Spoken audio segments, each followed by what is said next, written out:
Welcome, guys, to How the Frack We Got Here, a show that takes the news and events of the week and try to make sense out of it all. I'm your host, the most Will Buchanan, and on this show, we simply are all about the facts. There are plenty of news stations out there that simply want to do anything short but inform you. Here at How the Frack We Got Here, that's all we believe in. We go up to the left, we go up to the right, we go up to the middle of independence, we go after all sides because there's more than one side of a story to everything. And you need to know it all in order to actually formulate your own opinion. And that's what we try to do here at How the Frack We Got Here. Thanks for listening, and hold on. It's going to be fun. Impact of the government shutdown. Day 29, both sides under growing pressure to end the stalemate with 42 million Americans set to lose food assistance benefits. Jay Bryant is on Capitol Hill for us with the latest. Good morning, Jay. Yeah, Michael, good morning. Despite that growing pressure on Congress to end this shutdown, the Senate yesterday failing to pass a funding bill for the 13th time. Vice President J.D. Vance up here on Capitol Hill, encouraging Republicans to stay unified and saying he believes the administration has found a way to pay troops when their paychecks come due at the end of this week. All as SNAP, that critical federal food assistance program, is set to run out of money in just days for the first time in its 60-year history. More than 24 Democratic-led states now suing the Trump administration over the USDA's reversal. The agency now saying it doesn't legally believe it can use emergency funds to cover SNAP during this shutdown. Democrats, meantime, on Capitol Hill continue to dig in here, saying that they're fighting for an extension of Obamacare tax credits and to prevent premiums from skyrocketing for some 20 million Americans, and even some Republicans starting to feel the heat from this health care issue, too. Congresswoman Marjorie Taylor Greene saying that she confronted Speaker of the House Mike Johnson on a GOP conference call yesterday in a heated exchange, saying that she has, quote, no respect for the House being out on recess for the 5th straight week in a row now, and saying she demanded to know what the Republican plan for health care is. Robin. Do you know how bad it is when Marjorie Taylor Greene starts making sense? Have we officially entered hell? I'm just saying. Anyway, today's date, October 29th, 2025, and this is How the Frack We Got Here. I'm your host, the most Will Buchanan on the Frack We Got Here. We do take events of the week and try to make sense of it all. Before we get started, guys, let you know that we do pride ourselves on being on news podcast. We do cite from only reputable sources with award-winning journalism. We do not do sensational news like Fox News, The Blaze, The Daily Beast, wherever extreme left or extreme right you get your views from. We simply do not do that. We just provide just the facts. At the same time, we do try to watch our professionalism and try to limit our curse words, but words fly. At the same time, we do show things that might be too graphic or too intense for your viewers. So viewer discretion is advised. Aside from that, welcome. Well, yeah, 42 million Americans may be affected because, well, Republicans, being the fact that they have the majority in the House, the majority in the Senate, that they literally have the presidency, they have a right-leaning Supreme Court, they have pushed through major legislation through reconciliation without Democratic support. And yet, when it comes to reopening the government, somehow it's the Democrats' problem. For all those that have been keeping track, guys, it has been 28 days, 14 hours, 43 minutes, and now 47 seconds since the government has been shut down on October 1st.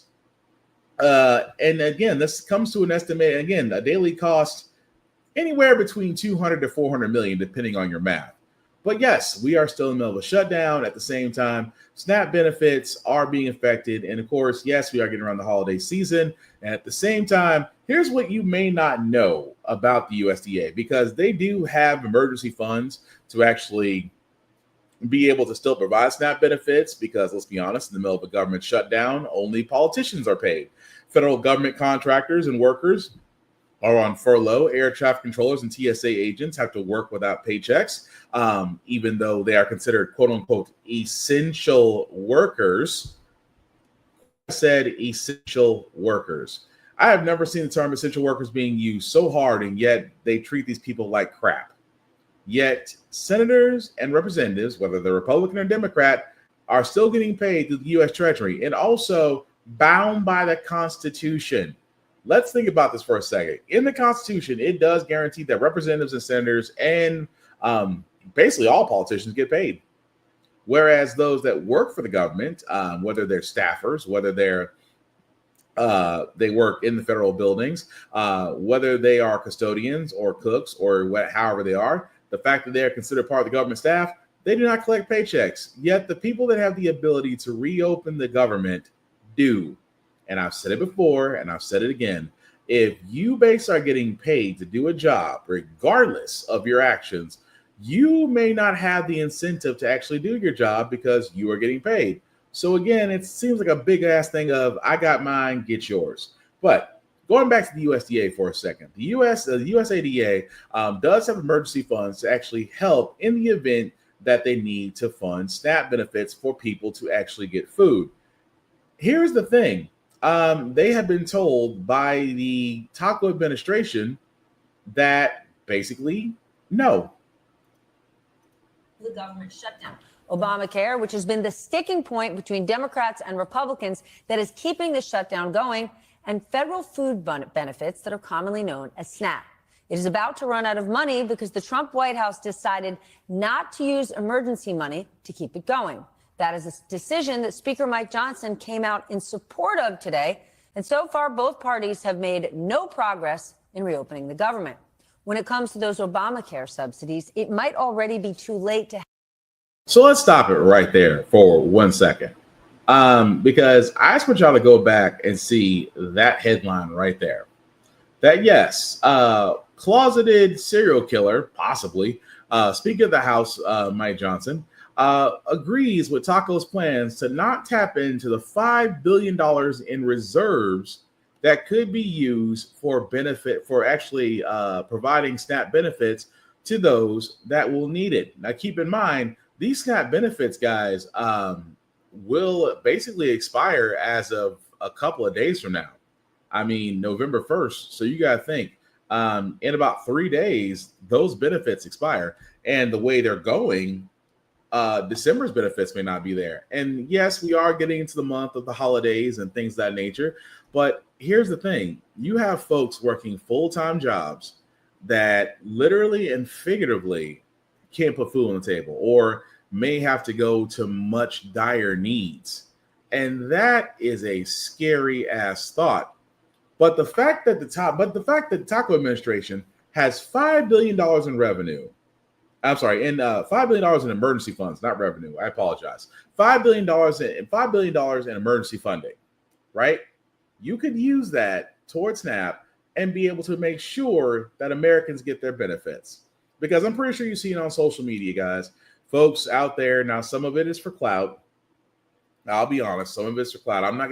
We're not gonna share those because honestly, a lot of them to me are just attention getters. You know, I got 6 children. It's the government's job to take care of me, and I'm not gonna work for anybody, which kind of leads the whole entire stigma to a lot of people believe that folks on food stamps are just lazy people mooching off the government. That's not true, because there's a lot of people out there that are working their asses off, and the income is not matching their effort, but they're still having to make it work. Some people are just by themselves. Some people do have kids, and some people are just two, and, you know, depending on the families, you have 1 or 2 of the parents working, if not 1 and 2 jobs on a side hustle. And it's still not enough because everything's going up thanks to Taco's tariffs. That being said, however, there's another reason why the Democrats, and I will give the Democrats credit. I will give the Democrats credit because they sat there and drew their line in the sand and said, unless you're going to extend the Obamacare benefits for 25 million Americans, no, we're not going to budge. Because the Republicans are just like, well, we just want to reopen the government and then we can discuss it. You're going to reopen the government, then you're going to ignore it. Because I just want to point something out here. Republicans always talk about healthcare. Where's their plan? Even Marjorie Taylor Greene, and I never thought I'd say this. She's screaming, where's the Republican health plan? But everybody should be looking at her like, that's the party you saddled your wagon to. Maybe you should be asking them where the actual plan is. And I apologize, guys. My camera froze up for a second, so bear with me. But the thing I'm getting at here, guys, is Marjorie Taylor Greene makes sense. And I never thought I would say that. And it kind of hurts my soul a little bit that I said that. But yes, Marjorie Taylor Greene. Sorry, guys. So sorry about that. So again, guys, and I know, bear with me, working on the camera. But it's just crazy, guys, that Marjorie Taylor Greene makes sense. I never thought in all of my time I would be agreeing with her. I'm not gonna lie, it's a little bad taste in my mouth. Not gonna lie. But that also being said, guys, there is another reason why we are bringing up the fact that the Democrats are basically putting their feet in the sand. And why? Well, Rachel Maddow has a wonderful point about healthcare premiums. If under Republicans, what would happen? Insane numbers. States are now starting to release the actual numbers on what the Republicans' policy changes have done to health insurance costs with this legislation that they've passed this year. This is what the Democrats have been making a stink about. You've heard, like, Democrats are concerned in the shutdown fight about healthcare costs and health insurance, and you think, like, oh, Democrats are always concerned about health costs. That's nice. I care about health costs. I'm glad they're standing up for it. No, it's this specific thing. Look at these numbers from the New York Times tonight. Look at this. This is for the tens of millions of Americans who get their health insurance through the online marketplaces. Look. Based on the newly posted information, meaning the pricing information that's now being posted in multiple states, a family of four making $130,000 in Maine, so you combine the family's income, everybody's salaries, you got to do $130,000, that family would face an increase in their annual health insurance premiums next year of $16,100. That's how much their health insurance premiums would go up. But maybe that's, that sounds like it's a fairly well-off family, and you think, oh, well, maybe that doesn't apply to me. I'm not quite in that kind of a bracket. Well, imagine you're in a couple, you're each 60 years old, and you put both of your salaries together combined, you make $85,000 a year. So maybe one of you's making 40 grand a year, maybe one of you's making $45,000 a year. Combined, your couple's income is $85,000 a year. In Maryland, your insurance premium is going to go up by $13,700. In Minnesota, your insurance is going to go up by $15,500. In Nevada, it's going to go up by $18,100. In Kentucky, the increase for you guys as a couple will be that you are expected to pay an additional $23,700 per year. That is the amount of increase we are looking at in people's health insurance premiums. Can your family afford just randomly an additional charge of $24,000 for exactly what you're getting right now, for $24,000 less than that? I mean, these are insane numbers. But this is what Republicans, in their policy changes on healthcare, what they have done to health insurance costs. And this specifically is what Democrats have been screaming bloody murder about. This is what Democrats have been drawing the line about in this shutdown, telling Republicans that this is the thing they need to fix. Think they're going to fix it? Think they will? President Trump doesn't appear real focused on it. I mean, these are insane numbers. States are now starting to release the actual numbers on what the Republicans' policy changes have done to health insurance costs with this legislation that they've passed this year.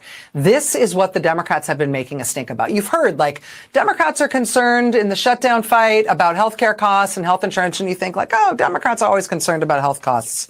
That's nice. I care about health costs. I'm glad they're standing up for it. No, it's this specific thing. Look at these numbers from the New York Times tonight. Look at this.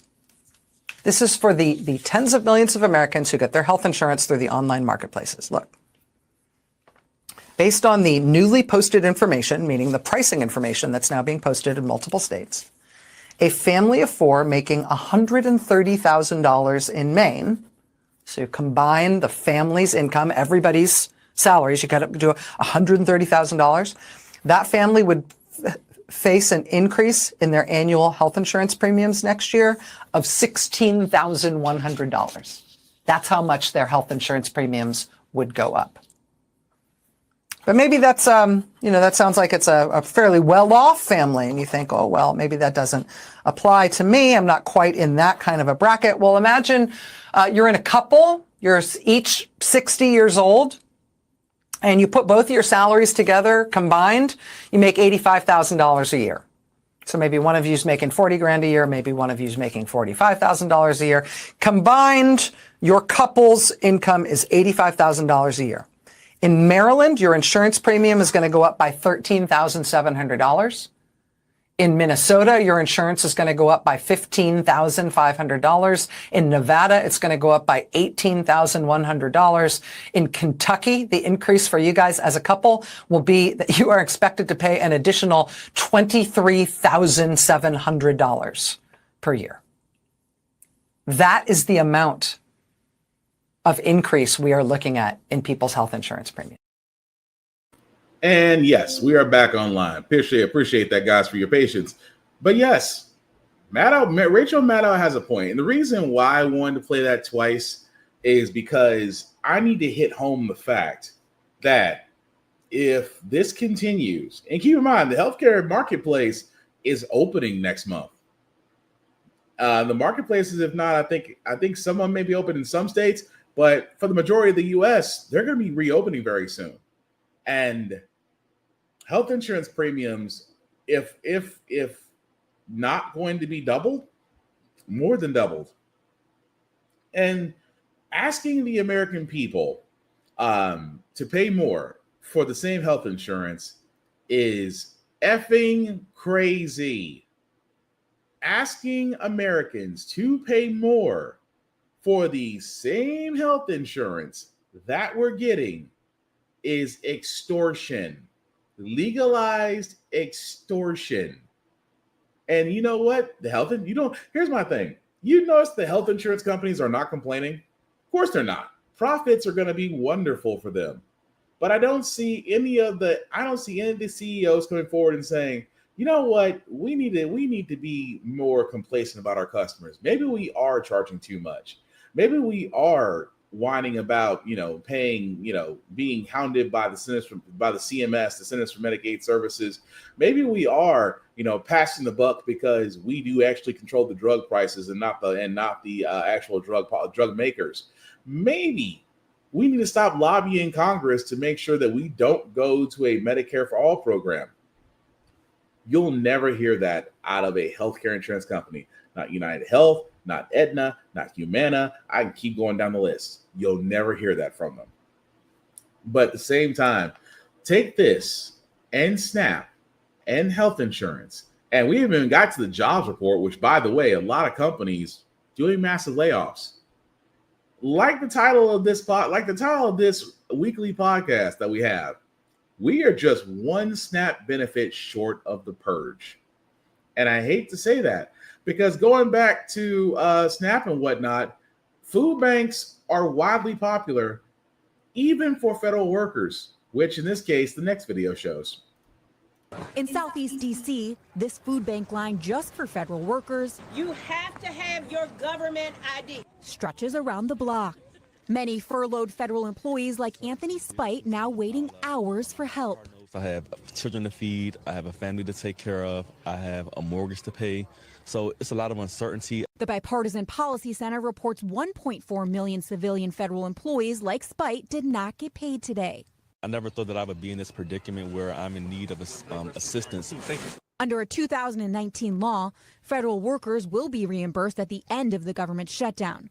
But that help could still be a long way away, with Congress not in session. How does it make you feel that members of Congress are still getting a paycheck right now? If we're not getting paid, I honestly feel that their checks should be withheld as well. And as food banks face an influx of federal workers, it's scary. The clock is ticking for millions more. With the shutdown, I believe that we'll get double the amount, maybe even triple the amount that we see now. Federal funding for food programs like SNAP and WIC in danger of running dry by the end of the month. To last all the way for the next month, even to cover December, it won't. We will be starving. Our NBC affiliate in Kansas City breaks down what that assistance looks like for the 41 million Americans who rely on the program. I'm Megan Abundis, grocery shopping in South Kansas City. This cart full of staples, some fresh produce, fresh fruit, some meat, and bread represents what the average person on SNAP benefits or food stamps can afford for an entire week. The national average benefit for a breakdown per person per week is about $46 to $74. That's what we've spent here, $48.68 for this cart full of groceries. How you doing, ma'am? You can choose one item. With no end to the shutdown in sight, many now preparing for what could be a long road ahead. What can I do about it? But just keep pushing forward. As they say, push until something happens. The food. So what's crazy about that is that's government workers.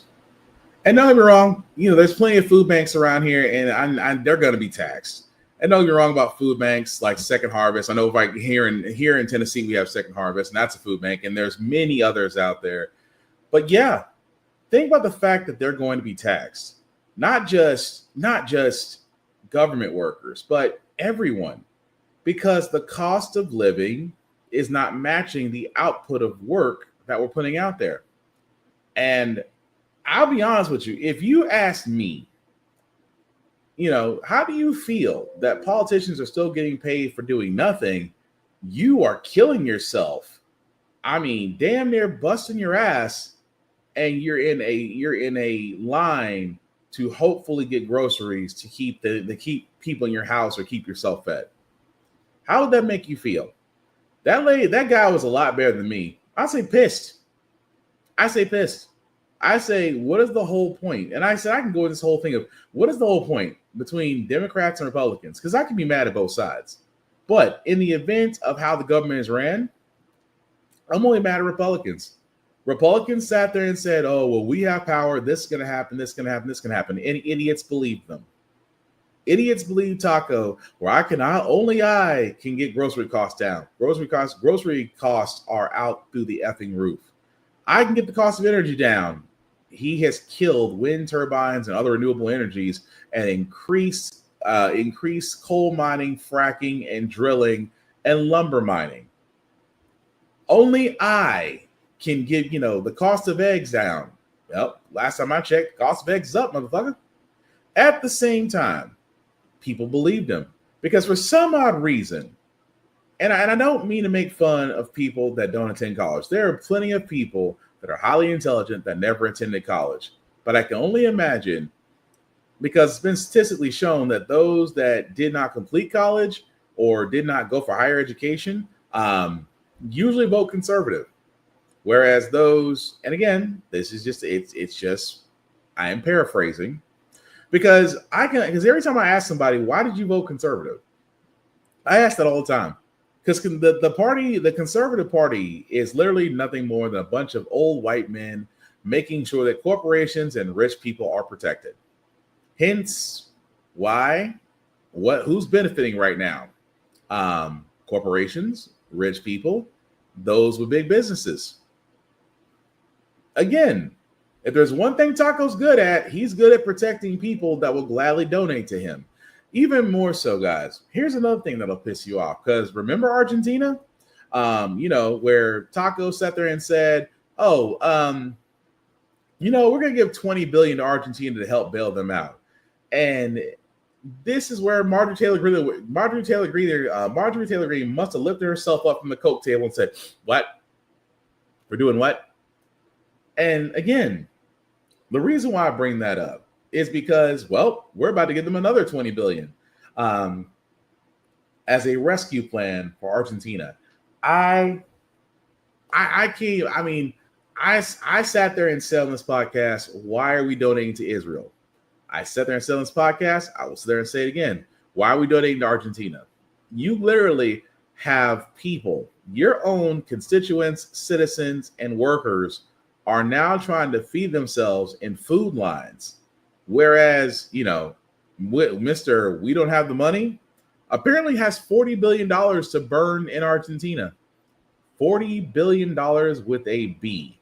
And I guarantee on the back end, Argentina is very, very grateful. Of course, they're very grateful. We just gave them $40 billion. $40 for private sector to invest in the private sector, which tells you off the bat that there's probably American investors or contractors in Argentina that are about to get a hell of a kickback. That's all private sector is. But that's not the only thing, because again, keep in mind, they can't find, $5 billion in reserves that we talked about at the beginning of this podcast that they won't fund, that the USDA is not allowed to use because, well, Taco administration says so. Yet they got no problem accepting $130 million anonymously from a donor to help pay for troops during the government shutdown. Think about that. An anonymous person, which again, Taco said, well, I won't give his name. I said, thank you for narrowing that down. It's pretty much one of your buddies that decided to turn around and donate $130 million to pay for troops. Now keep this in mind. Let's keep a nice little tally of everybody that's getting paid during the shutdown. Senators, Republicans, presidential offices, ICE, National Guard. 5 different people, 5 different groups of people. Because ICE is going to get paid because ICE is too busy being the modern day Gestapo, still trying to round up what they call illegal immigrants. But we'll get in that story momentarily.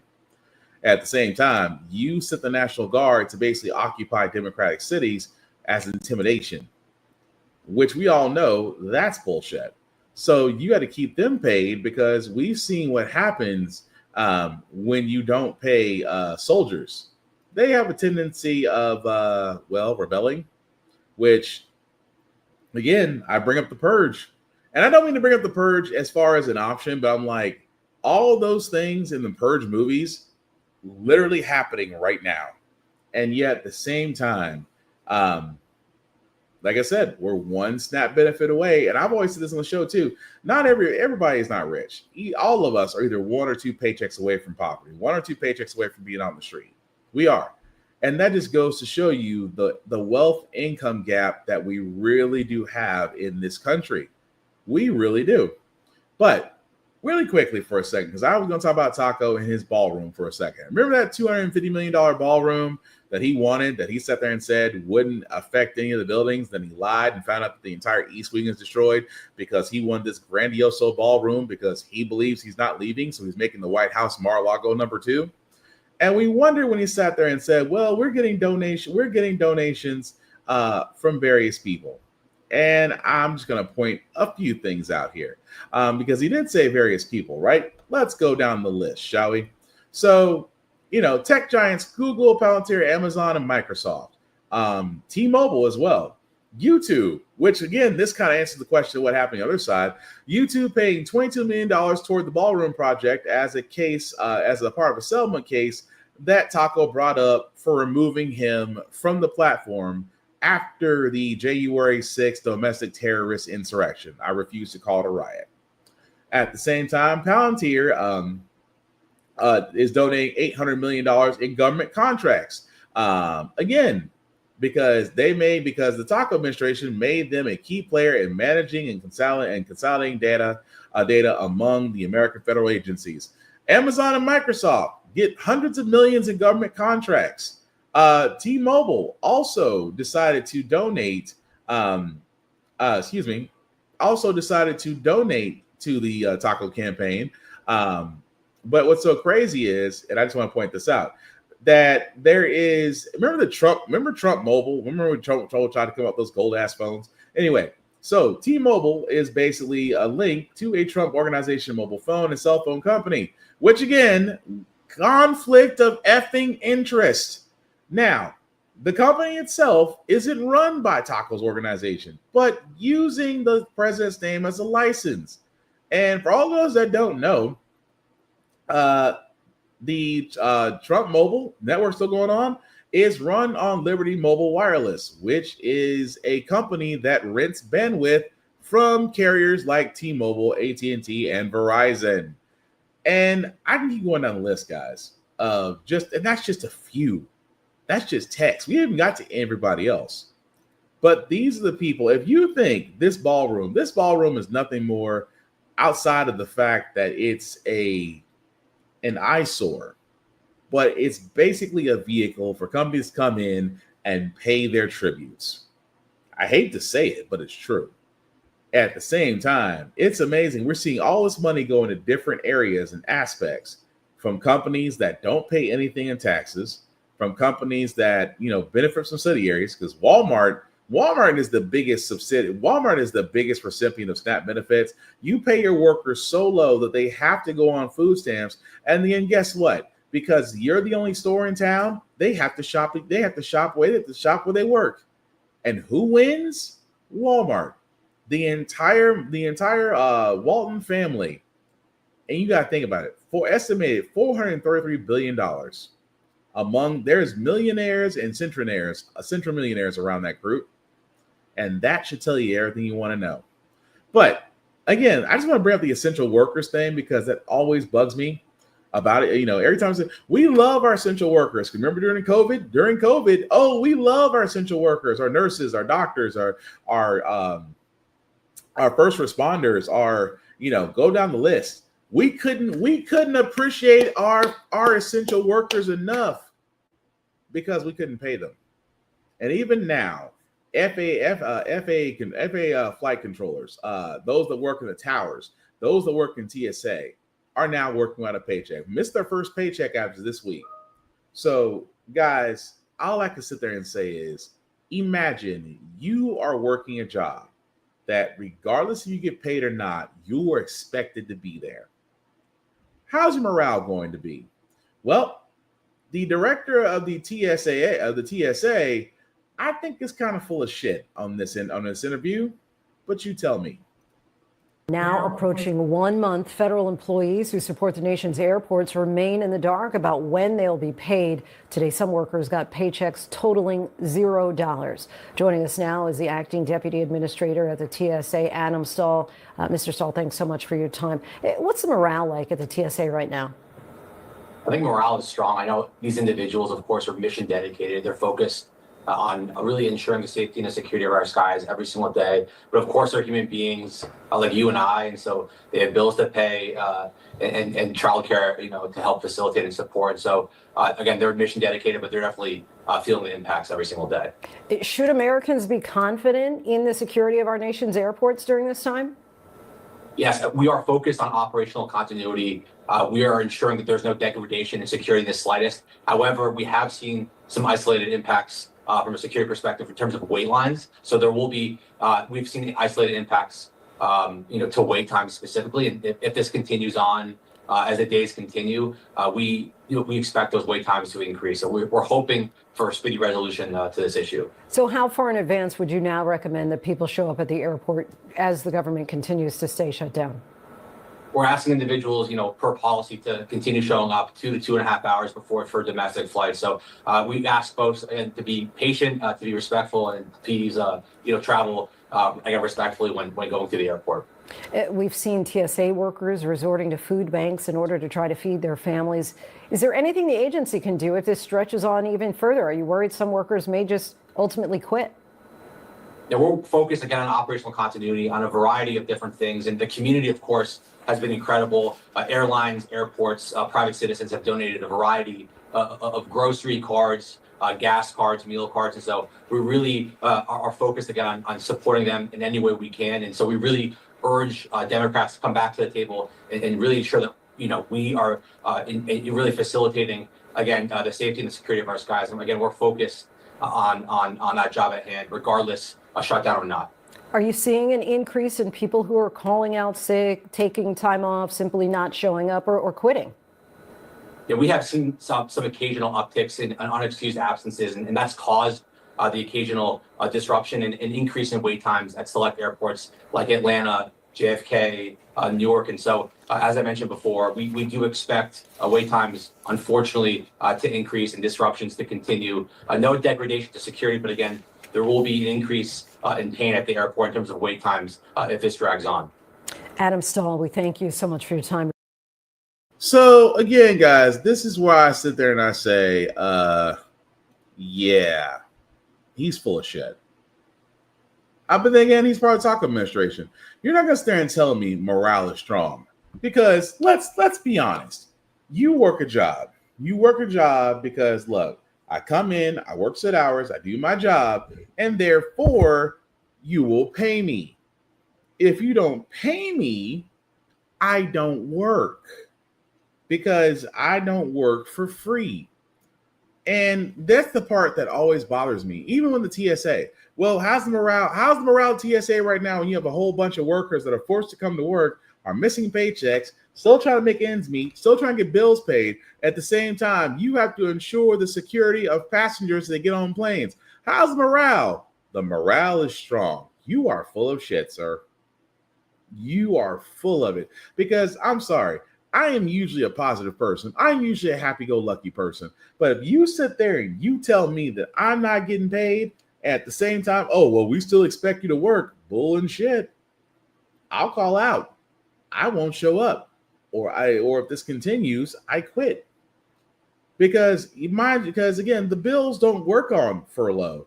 The bills don't work on government shutdowns. The bills don't work. If anything, the billing system of anything and the billing system of any service, utility, or anything else that's provided, the billing system never breaks down. Everything else can break down in that company, but the billing system is clockwork. And if you got bills to pay, kids to feed, car note, house car note, mortgage, rent, insurance, medical. If you have all these things, it's like a bunch of hands every time you get paid that you have to turn around and pay those hands.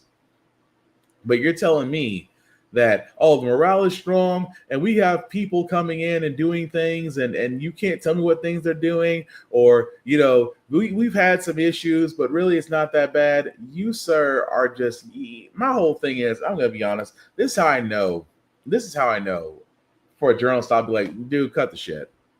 Cut it. This is the worst. This is probably by far the worst PR move that you can do for you, and lie. We've seen the people at TSA, especially now that they haven't got a paycheck. Have you ever seen a friendly person at TSA when all you hear is suitcase open, shoes off, please have all bags open as they will be searched. Thank you. Do you really want to hear that from a guy who hasn't got paid in a while? He might be a little less friendly. And of course, everybody's ever been to the airport knows how fun it is, and they just made it worse. But even more so, again, the stigma that these Republicans try to say, especially they used to, because remember a long time ago during the Bill O'Reilly times at Fox, at fake ass Fox News, oh, well, people that need SNAP really don't need SNAP. These are able-bodied workers. Remember how Republicans were just saying not too long ago before the shutdown? Oh, we're gonna remove the fraud and waste abuse from Medicare and SNAP because they are able-bodied people that can go out and work, but they are too busy mooching off the government. No, sir, that's you. You are being paid for doing nothing. You, Speaker of the House, Mike Johnson, who for now going on 5 weeks in a row has refused to bring anything to the floor. You have closed down the House. The Senate has still been there, and they voted, even though it has went nowhere. But you, Mr. Mike Johnson, you still get paid. You still get to sit there and whatever squawk box will have you, will sit there and tout the bullshit. But no matter what, you're still getting paid, not your staffers. And so, going back to TSA, you're going to sit there and tell me morale is strong when nothing is being done for these workers. You're doing a lot of bold, non-detailed soliloquies that you're giving out there. And at the same time, nothing real is being said. That's why I say to that man, you are full of shit. But speaking of full of shit, Taco finally sat there and said, well, maybe I'll not be able to get a third term. But I just want you to listen to what he says before I respond to that.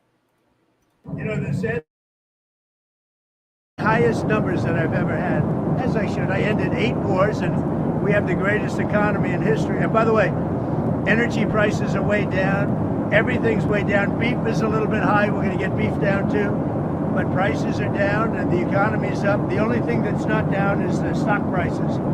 And 401ks are through the roof. Everyone's 401ks hitting records. So we have the greatest economy we've ever had. I have my highest poll numbers that I've ever had. And, you know, based on what I read, I guess I'm not allowed to run. So we'll see what happens. Johnson says you're trolling when you talk about a third term. Well, I don't think he said that. I don't think he'd use that term, but it's a very interesting thing. I have the best numbers for any president in many years, any president. And I would say that if you read it, it's pretty clear. I'm not allowed to run. It's too bad. I missed it. But we have a lot of great people. Here's the thing that bothers me. The thing that bothers me is how he said it.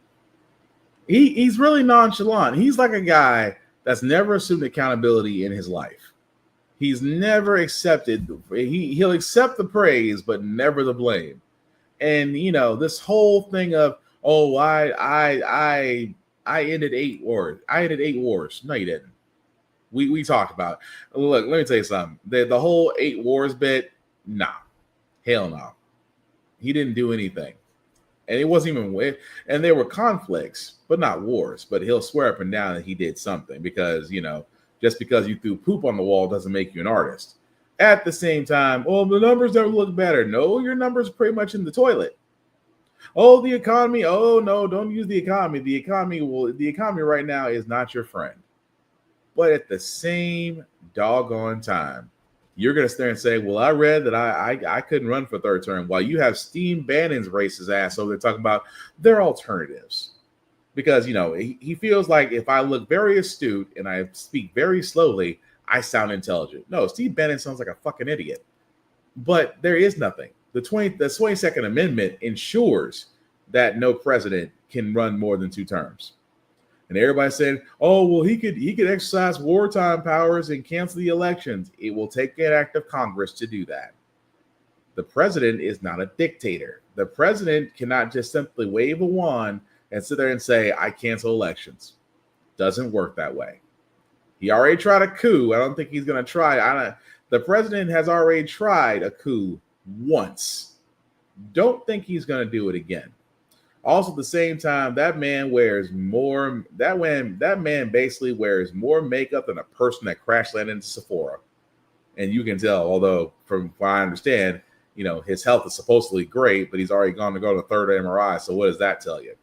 But sticking with Taco for a second, because he is trying, he's trying to appeal. Oh, there we go. He is trying to appeal his New York hush money conviction. Now, again, guys, though, for all those don't remember, he did lose a few cases. Number one, he was found guilty of trying to hide payments to Stormy Daniels because he messed around with a porn star and tried to hide the payments during his campaign election. He's trying to get that overturned because he's saying he wasn't given a fair deal. Faulty evidence and a judge who should have recused himself is the excuse his attorneys are using, and they're now trying to appeal his conviction. Here's the problem. He is trying his hardest to not be seen as a felon, because right now he is. He is a convict. He is a felon. He was found guilty of paying hush money payments to a porn star, found guilty of mortgage fraud, and now he's trying to alleviate that because he believes, and again, guys, this is the point I keep making when it comes to Taco and court cases. Remember when I sat there and said a while back that, you know, the Republicans have a right-leaning SCOTUS? Why do you think Taco loves sitting there and saying, oh, we'll go legal route because the highest court case in the land is in my favor? And I have sat there and said multiple times on this podcast, that is the danger of a conservative-leaning Supreme Court. Note I said danger, because he will look at that and he will sit there and say, oh, we'll just take it to the Supreme Court. I know how it will go. And again, now do I think that these cases will go there? No, because these are appeals. So it'll go to the second circuit court and probably die a horrible death, because he cannot get away from the fact, Taco cannot get away from the fact that he was found guilty, not in one case, but 2 cases. And he can try as he might to whitewash history.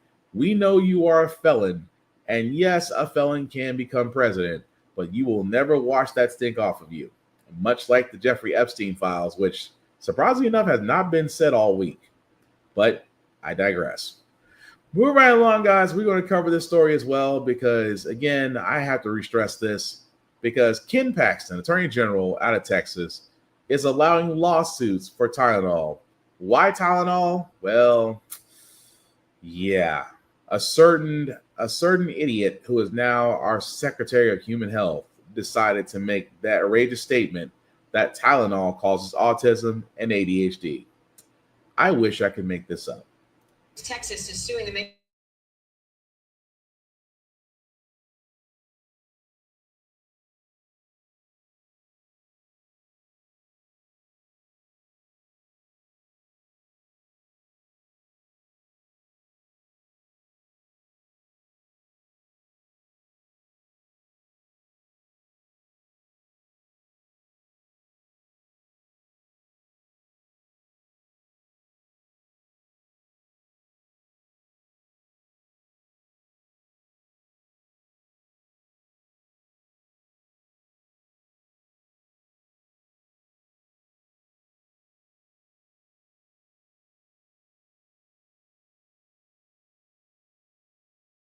All I can sit there and say, and I think I was muted. Let me try that again because I think we were slightly muted. My apologies. Let's try that again. Texas is suing the makers of Tylenol over an unproven link to autism. The Texas Attorney General says Johnson & Johnson and Kenvue marketed Tylenol to pregnant mothers despite knowing acetaminophen leads to an increased risk of autism and other disorders. President Trump and Health Secretary Kennedy have discouraged pregnant women from taking Tylenol, citing it as a possible cause of autism. As some studies have suggested a possible link, but stopped short of showing cause and effect, and other similar large studies show no link. Now Kenvue is responding in a statement saying, "We will defend ourselves against these baseless claims and respond per the legal process. We stand firmly with the global medical community that acknowledges the safety of acetaminophen and believe we will continue to be successful in litigation as these claims lack legal merit and scientific support." This is the first lawsuit of its kind from a state government. Okay, so look, there's no other way I could say this. If you believe RFK, you're a fucking idiot.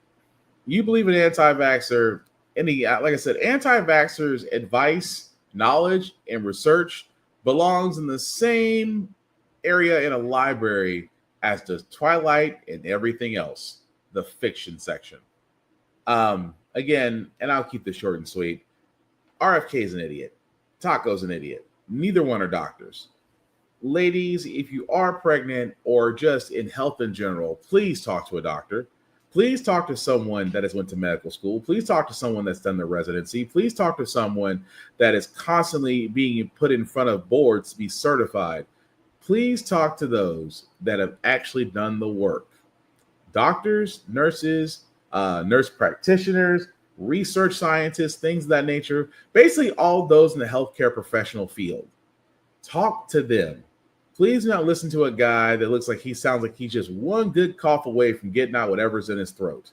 Please do not listen to a guy that looks like he's got on more makeup than most of the Kardashian staff, most of the Kardashian women. Again, there's no other way to say this except for the fact, guys, please listen to your doctors. Because, again, Tylenol does not cause autism. It does not cause ADHD. Just pointing that out there. But getting back to ICE, because I know we brought them up not too long ago, the modern-day Gestapo's in hot water, specifically the chief of the Border Patrol, because, well, something happened in Chicago, but let's talk about the chief first. The top Border Patrol official is in court today over concerns about agents' tactics in Chicago. Agents, including Border Patrol Commander Gregory Bovino, are accused of deploying tear gas despite a restraining order allowing agents to use tear gas only in limited circumstances. Bovino is defending his agents' actions, saying they used the least amount of force necessary. Now the plaintiffs are asking a judge to temporarily ban agents from using tear gas in the city altogether. ABC's Stephanie Ramos is following that story for us.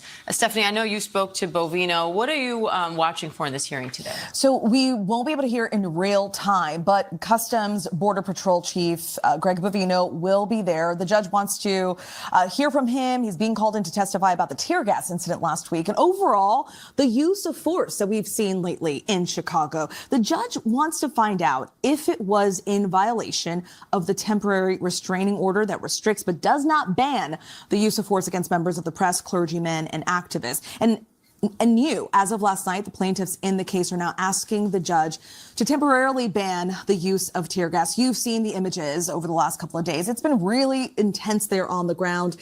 Chief Bovino says that use of tear gas was necessary, but didn't disclose any more details. He says, of course, we'll have to hear his account during that hearing. So we'll find out more later. And I know he was a bit tight-lipped, saying, well, this will play out in court. But what stuck out to you from your conversation with him? Well, he has said that they want to use the least amount of force and in order to apprehend undocumented immigrants. And this is the way to do it, by using tear gas. Of course, there's a video from an incident last week where you can see Chief Bovino. There's a photo of that incident right there. And it seems as though he has a canister in his hand. That's what they'll be talking about today in that hearing. But here's a little bit of that conversation with Chief Bovino. Here's a clip.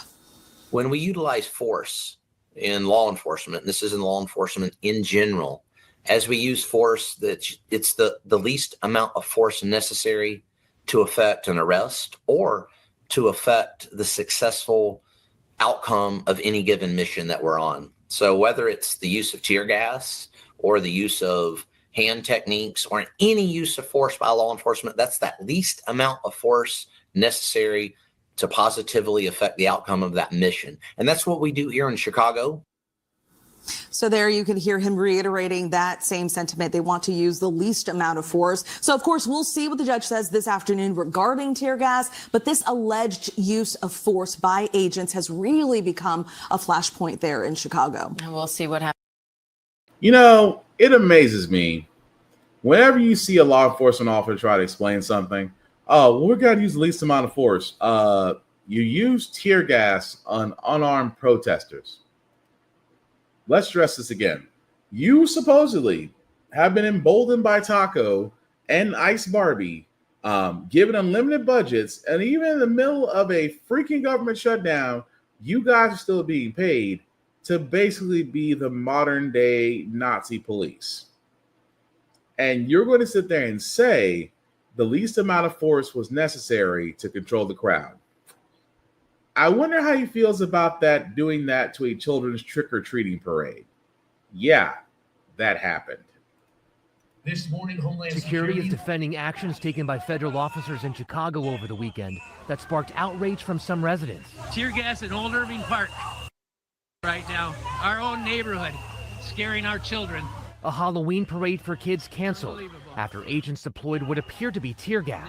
We were supposed to be standing on this corner with hundreds of families walking around, and we're just being terrorized by ICE. DHS says the agents were acting in self-defense after a crowd started gathering during the arrest of a construction worker who was in the country illegally. I'm gonna throw it right back at you. In another neighborhood, a confrontation with ICE agents turning violent. Go ahead. Angry residents shouting and masked agents making an arrest. Agents deploying a gas canister and moments later pushing a woman to the ground before driving off in a van. Get up, get up. And on Friday, agents were trying to arrest construction workers at a private home. You have no permission to be on my property. When one worker became caught in a tug of war with an agent and co-worker who managed to pull him through a window into the home. Border Patrol Commissioner Greg Bovino tells ABC News nearly 3,000 people have been arrested in Chicago so far since the immigration crackdown started last month. Bovino is due in court tomorrow after this video appeared to show him throwing tear gas last week. So again, I really want him to explain. Your officers decided that throwing tear gas near children because they said the crowd was basically surrounding them. Here's what I gotta say about these people that they keep signing up. We talked about that, a lot of ICE officers couldn't pass a fitness test. We said that a lot of ICE officers are not well educated. We've sat there and said a lot of ICE officers are signing up because, if you got student loans, you'll be automatically forgiven. You're getting a $50,000 signing bonus if you sign up for ICE. So that tells me that ICE is not looking for the cream of the crop. They're just trying to make sure their numbers are big enough to make sure they make it look like they're actually making a difference. That being said, you will never be able to explain why launching tear gas on children, traumatizing children, At the same time, ICE will. ICE, Department of Homeland Security, they're not going to be. They're not going to be handcuffed as they should, because you know why? The current administration will defend them, saying, "Well, they arrested 3,000 people." Well, I'm sorry, are all 3,000 people illegal immigrants? I mean, we saw it in Washington when he occupied Washington, that the so-called arrests were minor offenses. I think it was like less than 2% were actually illegal immigrants. Less than 2%. Everybody else was a various of broken laws that we did cover. But let's think about that for a second, right? Let's think about that. First off, border cops are not there to de-escalate situations. They're not.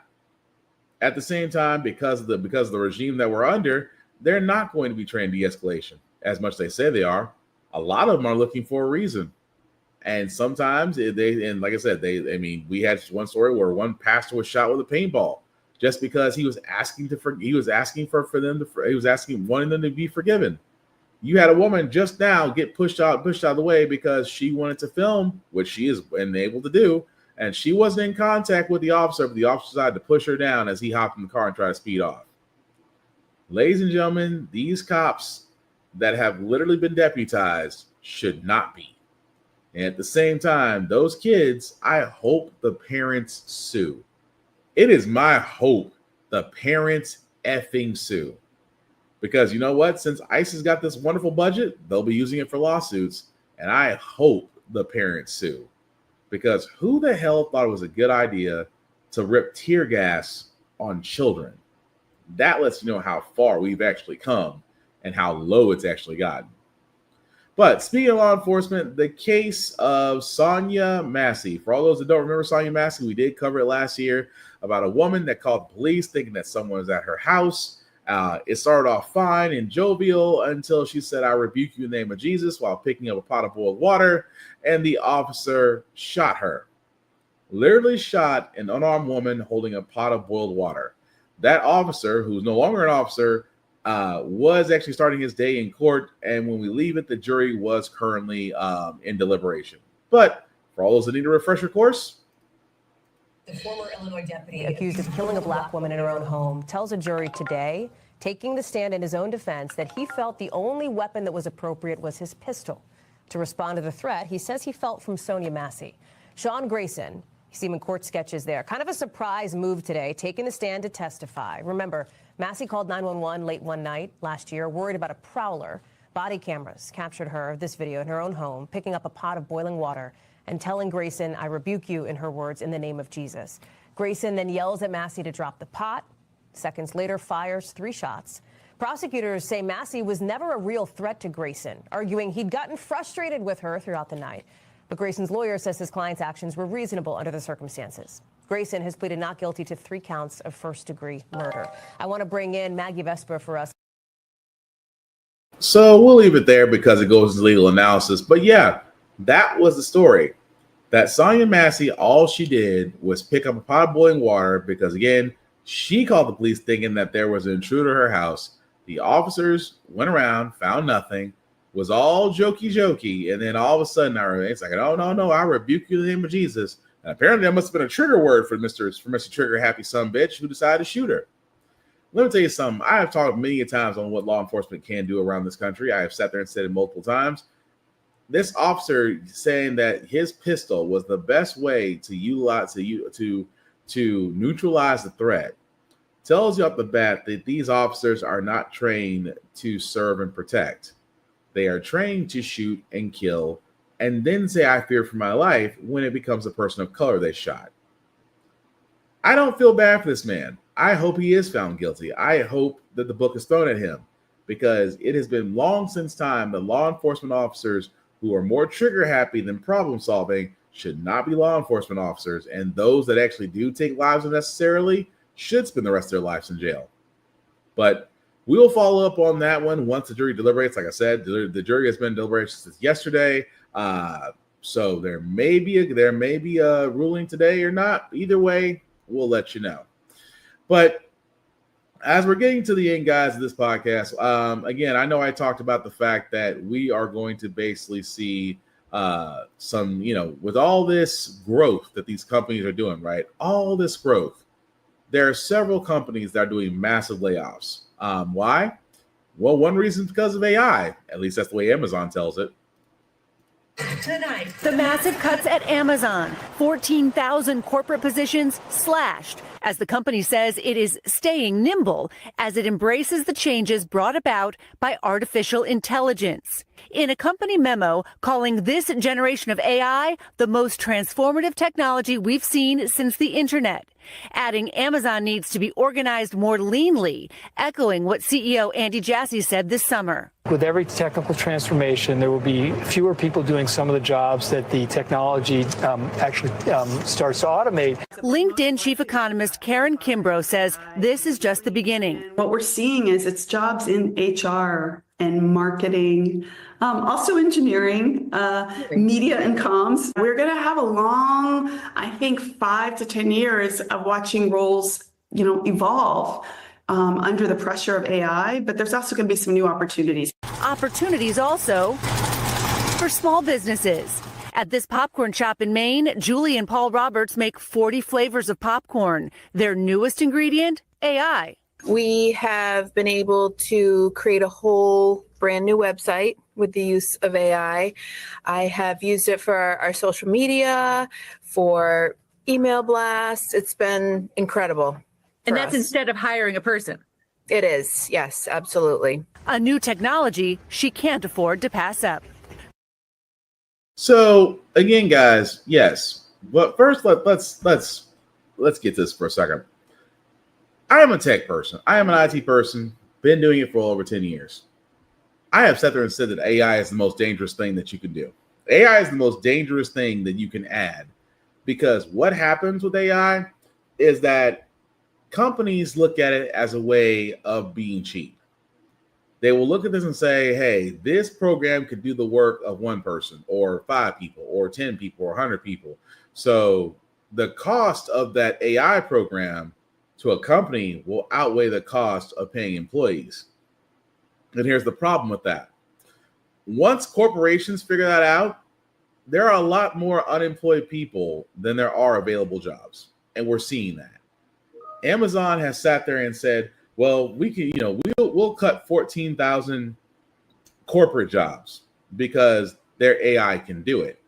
Think about that. 14,000 corporate jobs. But notice that none of the, let's just call them labor jobs, the ones that are filing, packing, unloading, loading, driving, things of that nature, last mile deliveries, they can't be done by AI. Those still involve a human element. But here's the problem we're running into, folks, is that these sectors, as the economist said, you got to think for HR, for IT, for go down the line, all white collar jobs, I guess you can call them. Those white collar jobs will disappear because companies will sit there and say, hey, we saved, so and such money buying this program, but, we've also seen jobs disappear. I love when they say, well, jobs may evolve. No, jobs will disappear. AI will lead to loss of jobs. And the problem is every company out there is adapting to it. And it's, I want to say it's like the .com bubble back in the 90s, 2000s. I want to say it's the .com bubble when everything was having a website, when the internet was still bright, shiny, and new, and everything was a website. And my thing is that bubble bursted, and we went back to employing people again. Now, can the same thing happen with AI? It may take a freaking while. Like, not gonna lie, it may take a while. But here's what I'm worried about. I mean, because again, this is just in the last 24 hours, guys. Because Target is cutting jobs, Amazon's cutting jobs, UPS has been cutting jobs on a weekly basis. I want to say UPS has, as of this year, I think they've cut 48,000 jobs, give or take a number. 48,000 jobs, 34,000 if it's operational positions, and another 14,000 in specific roles being reduction. That includes management. So you got to think UPS, because we talked about UPS last year. Remember with the drivers and these metal trucks are basically coffins in the summertime, and that they actually needed air conditioning in trucks, and UPS fought that along until they caved into the union, and now UPS is sitting there saying, "Hey, we can utilize AI." So what have they done? They've utilized it, and what has happened? 48,000 people since then have had to go find new jobs. Target, which again, Target needs to burn a fiery death for the fact that it doubled down on getting rid of its DEI programs, and now it's in the toilet. Well, 1,800 corporate positions from there is about to be eliminated. Why? Well, because of the fact of dwindling sales, but their new CEO also wants to include AI. Nestle, 16,000 jobs globally. Why? Because, again, they want to include AI. Intel, which, again, put themselves up as the next big bang boom business as far as under Biden and now kissing up the taco's ass. By the end of this year, they would have cut 75,000 jobs. 75,000. And not even counting what Microsoft, because we covered them back not too long ago, where they were cutting 6,000 people from the workforce after all their mass acquisitions. Now think about just for example, that's not even counting the latest one, and I just want to bring this up really quickly. That's not counting out Paramount Skydance, that will slash about 2,000 jobs. So again, think about all these companies that are bringing record profits, and now about to slash anywhere from 1,800 to almost 75,000 jobs in a single year. And yet, it's the perfect storm. It is really and truly the perfect freaking storm. Tacos, tariffs, the introduction of overuse of AI, wage income gap problems, government shutdown, benefits disappearing, people finding it hard to feed themselves and their families. And on top of that, you got to worry about whether or not AI is going to take your job. If not today, then tomorrow. Ladies and gentlemen, we may never, I don't wish the purge, but if there was ever a time that the perfect storm of it may happen, just saying. Because again, it amazes me that because, and I guess not the fact that I don't wish for the purge, I don't, but I will say this. Those that voted for him, we don't like you guys. We are tired of the finding out part because you decided to do the FA part. You wanted to FA, and now the rest of us have FO'd. And the rest of us are now PO'd. Only because you decided that the red hat was better than the black woman. And again, we have nobody to blame but you. That being said, guys, we are going to go on to our feel good segment because usually on How the Frack We Got Here, we do cover a lot of things that are doom and gloom. Sometimes make you faith humanity, but hey, it's Wednesday. Tomorrow will be Thursday, as it usually falls Wednesday. We will leave you guys out some good vibrations. We got two stories. I'll do just that. The first one, I always said it best. No matter what, give flowers. Give flowers to those that can still receive them, to honor them, to praise them, and whatever they do. In this case, that man takes it literally. Says it with flowers. Maurice Harris is a well-known floral artist and businessman in Los Angeles. And the owner of Bloom and Plume can't help brightening up people's days with random acts of giving out bouquets. Take a look. Last time somebody gave you flowers. Oh, I buy myself flowers. Oh, you do? Okay, well, I'm going to change that. Here. Aww. When's the last time somebody gave you flowers? I've never been flowers. What? Wait a minute. Here's a big one for you. And there's a little baby girl. Yes, thank you. Men, black men specifically, we don't get our flowers very often, right? Yeah, that's true. But we need to be celebrating. We need to celebrate each other. Don't you think? That's true. For you. Oh, for me? Yeah. When's the last time somebody gave you flowers? Ages. Really? I actually have tattoos of flowers to remind me like I'm worthy of love, you know? Oh, you're so sweet. Oh my That gosh. is so sweet. Gosh. I love that. Fantastic. Making the world a better place. And again, I can't knock that because, like I said, give flowers to people who are still here to receive them. That man sat there and made a point to say, you know what? I'm going to give you flowers, whether or not you haven't gotten them, whether it's been a while, whether you deserve or not. And honestly, I can't give all you flowers, but you all deserve flowers. Except everybody that vote for Taco, you deserve caca. But and it's supposed to be a feel-good segment, not a knockdown segment. We also got another one as well. This one about triplets from their mother's native of Jamaica, country of Jamaica, and also for all those in Jamaica. Hopefully, you guys staying safe and out of danger because Hurricane Melissa is a massive superstorm.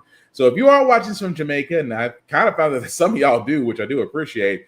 Hopefully you guys are staying safe. Hopefully you guys are nice and dry and still able to come out once that hurricane passes. But these triplets may actually not only break barriers, but also make history. Alpine skiing is an individual sport, but the Rivers triplets, Helena, Anaya, and Henry IV, have always had a built-in team. What's it like having two other siblings that are just minutes apart? It has its ups and downs. Yeah. Let's focus on the ups. We're really close. Yeah, we do everything together. Even when it's annoying, we still love each other so much, and we're each other's best friends. A unique bond the 18-year-olds share as they look to become the first triplets to ever compete at the same Winter Olympics. What would it mean to go to the Olympics with your siblings? It would mean a lot. I use my sisters as motivation towards skiing because without them, I really wouldn't be the skier who I am today. I don't want to do it by myself, so I'd rather have them with me. The triplets from New York inherited their love of snow from their parents, who are ski instructors. They were exposed to snow and outdoors before they turned one. She was racing with them in her belly. Helena, Hanaya, and Henry started racing themselves at the age of 5 and have not looked back, with Hanaya and Henry competing in the Youth Olympic Games last year. Now, all three are working to qualify and represent Jamaica, their mom's birthplace, at the 2026 Milan Cortina Olympics. And most folks, when they think about Jamaica, they don't think about alpine skiing. No, they think about running. Track and field. There's also that iconic Jamaican bobsled team immortalized in the movie Cool Runnings. Feel the rhythm. Feel the ride. Get on up. It's bobsled time. But Jamaica did not have an alpine skier in the Winter Olympics until 2022. It's a lack of representation in the sport overall that the Rivers triplets are all too familiar with. We weren't really seeing other athletes of color around us, so that's one thing that we really had to learn how to navigate. And it's still hard, but it's gotten easier as we've gone older. Have you ever felt like you don't belong? Yeah, yes. many times. Yes. Many times, but you just brush it off. Yeah. They're also using it as motivation as they look to inspire more athletes of color and from the Caribbean to compete in snow sports. Years down the line, there'll be Nordic skiers for Jamaica, ice ski. I believe it. Do you really? Yes. Do you ever take a moment and you just sort of step back from all of it and you're like, we are triplets on the verge of making an Olympic team in skiing? Yeah, you do? You kind of step I don't back? know, honestly. Sometimes. I mean, the whole thing's pretty remarkable. Yeah. There are times where you're walking and then you say it in your head. You're just like, wait, this is insane. All right, so now we're all pulling for him. Yes. By the way, their dad, he also told me that he sees this as something bigger than them. The goal here, he doesn't matter where they finish. He said the goal is about opening doors so that in 20 years, we'll see more athletes of color competing in skiing and other winter sports as well. And we also should mention, while the triplets are, of course, focused on their Olympic goals right now, their hearts are with the family and their friends who are, of course, impacted right now by the hurricane down in Jamaica. In fact, they posted a video this week sharing a message of support. Their dad says they've been checking in with them as much as they can.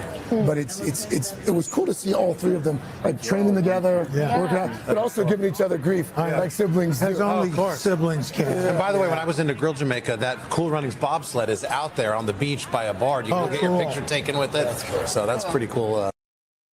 Yeah, Carson, we know. But no, I just thought that was cool. I like I said, I'm rooting for them. Like I said before, you think about that. And for people of color, I cannot stress enough that opens doors. And of course, Cool Runnings is really big. For a lot of people, like, Cool Runnings really happened. Yes, it was based on a bobsledding team from Jamaica.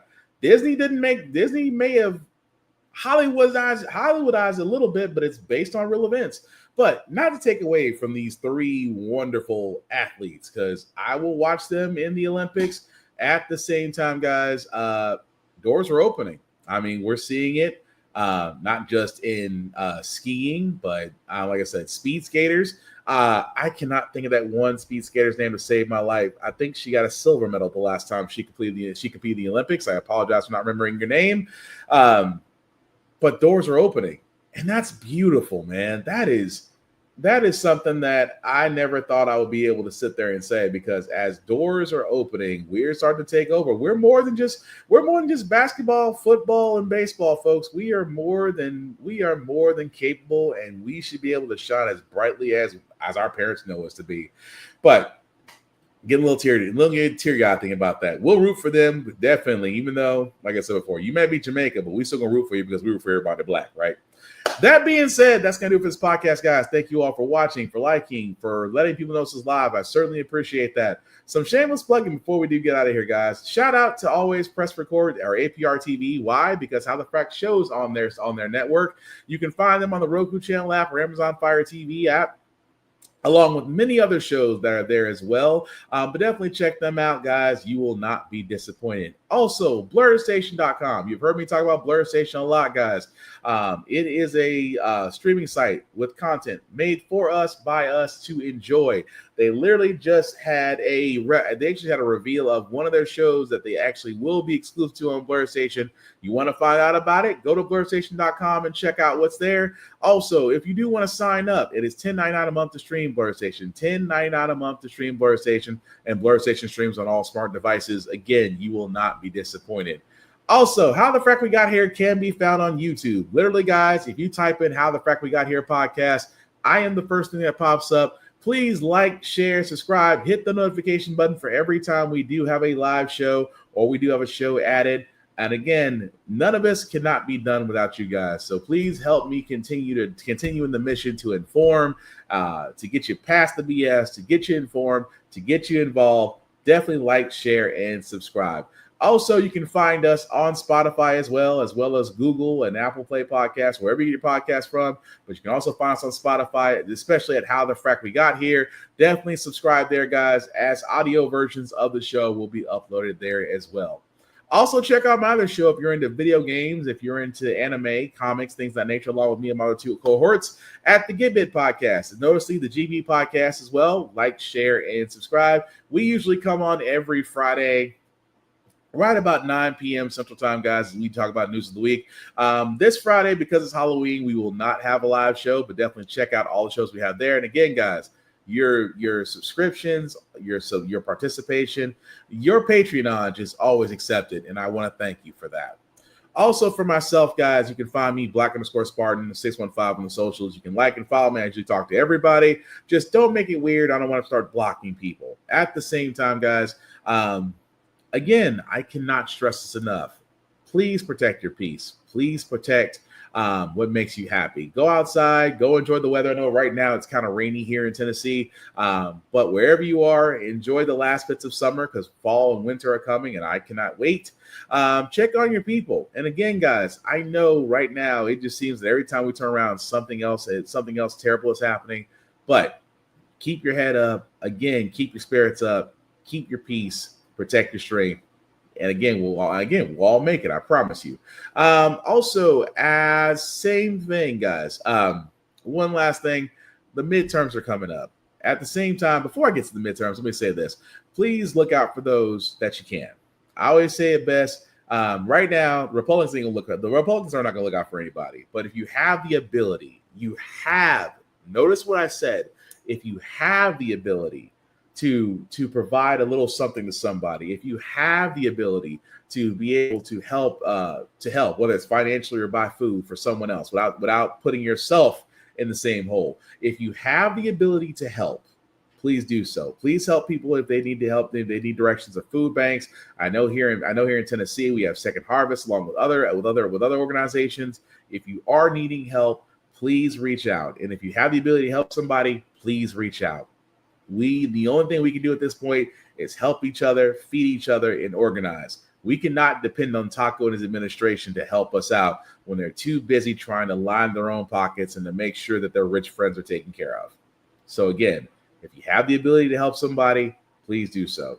Also, again, for those in Jamaica, please stay safe, please stay above water, please stay dry, and hopefully this hurricane will definitely pass.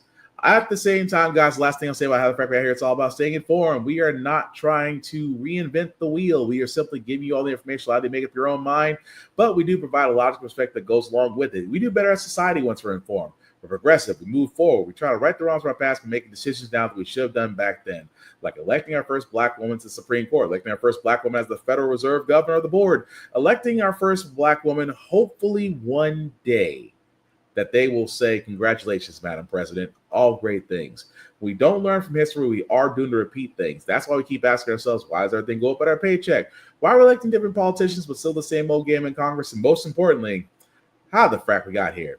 Thank you all, guys, for watching. Please take care of yourselves and each other, and I promise we will get through this. Live long and prosper, guys. Yes, I'm a Trekkie. Yes, I will say it because I mean it. Peace, guys.